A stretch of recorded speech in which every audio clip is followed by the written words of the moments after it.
Shalom watumishi wa Mungu, mimi naitwa Presensia Eustace Kitaserwa, niko Karagwe, Bukoba, Kagera. Nawasalimu katika jina la Yesu. Natumaini mko wazima kwa sasa hivi. Mimi kwa kipindi hiki nitawafundisha kitu kidogo sana ambacho kwetu kwa kawaida tunakiona ni kidogo, lakini kina umuhimu wake katika kukijua.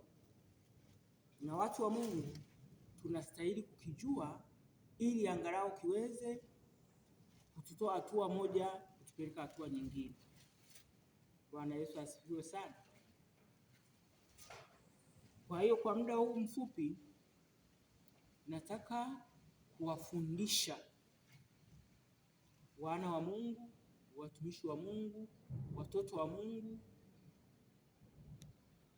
jambo ambalo watu walio wengi linaonekana ni la aibu.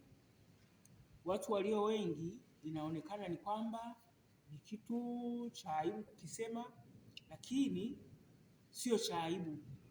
Tunapaswa kukijua ili angalau tuweze kuwafundisha hata watoto wetu primary, sekondari, hata na vyuo. Kuna mtoto mwingine anaweza kaingia chuo kabla hajaingia katika utaratibu huo. Bwana Yesu asifiwe. Kwa hiyo kwa muda huu hicho kitu ni jinsi ya kujistiri mtu anapokuwa nani, mabinti ya sasa, mabinti wanapokuwa wamekua. Bwana Yesu asifiwe. Katika ile mida ya kukua, unajua katika kukua kwetu kuna hatua moja, hatua ya mbili, hatua ya tatu, ili mtu akue afikie ukubwa. Kwa hiyo hilo jambo ni jambo ambalo sio la aibu, ni jambo la kawaida ambalo unapaswa kufanyaje? Kuwafundisha, kwa sababu hata na sisi tumejifunza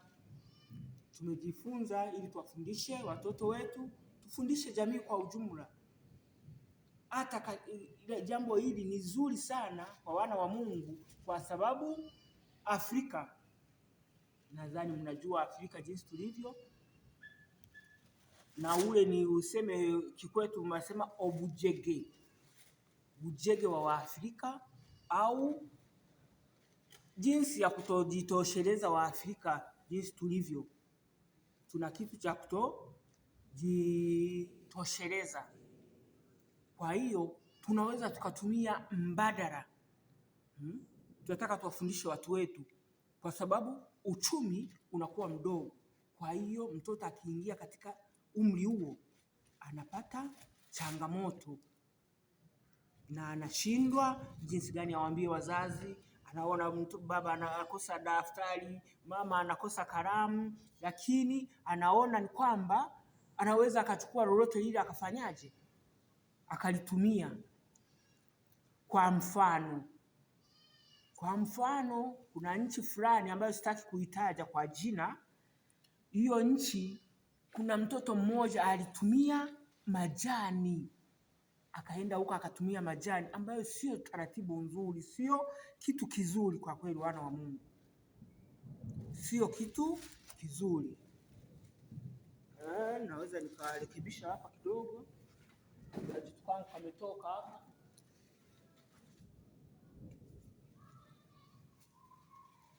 Ambacho sio kitu kizuri kwa mtoto ili kuweza kujistiri. Na uchumi ndo hivyo, anaona nyumbani kama anakosa unga wa kupika ugali, ataweza kupata pedi ya kujistiri kwa mwezi, kwa siku 2, 3 mpaka 5.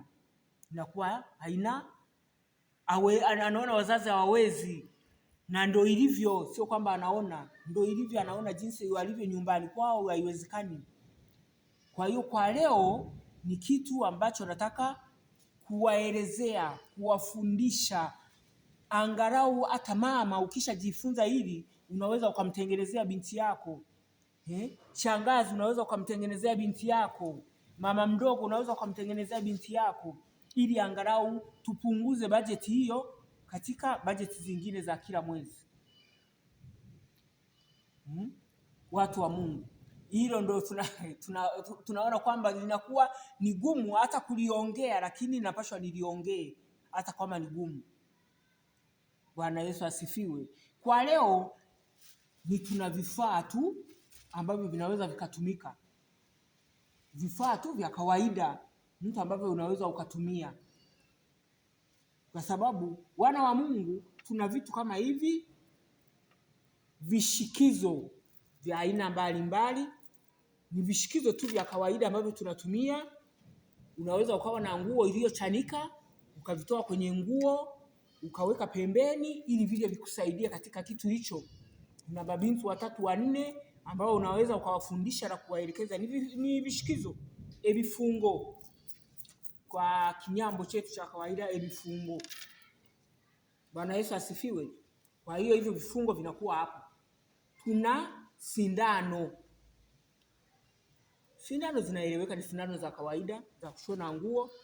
Nadhani wazazi walio wengi sindano haiwezi ikakosa. Bwana Yesu asifiwe. Sindano haiwezi ikakosa. Unaweza ukaitafuta hata kwa jirani ukasema, dada nishaba sindano kwa dakika kama 10 nifanye kitu fulani, unaweza ukakipata. Kuna kitu kingine ambacho tunaweza tukatumia. Wewe kama uwezi kununua mkasi, unaweza ukatumia wembe, kwa sababu wembe unakuwepo, unaweza ukautumia kwa kufanyaje? Kukata hicho kitu kingine ambacho naendelea kukuelezea. Unaweza ukakata ili kuweka kingo zako vizuri, kwa kutengeneza kazi kwako kazuri. Bwana Yesu asifiwe. Wewe unaweza kama unajitosheleza ni shilingi 500, unaweza ukanunua hata mkasi. Mkasi unakuwa ni mwepesi vizuri sana kuutumia. Bwana Yesu asifiwe sana. Mkasi unaweza ukatumika.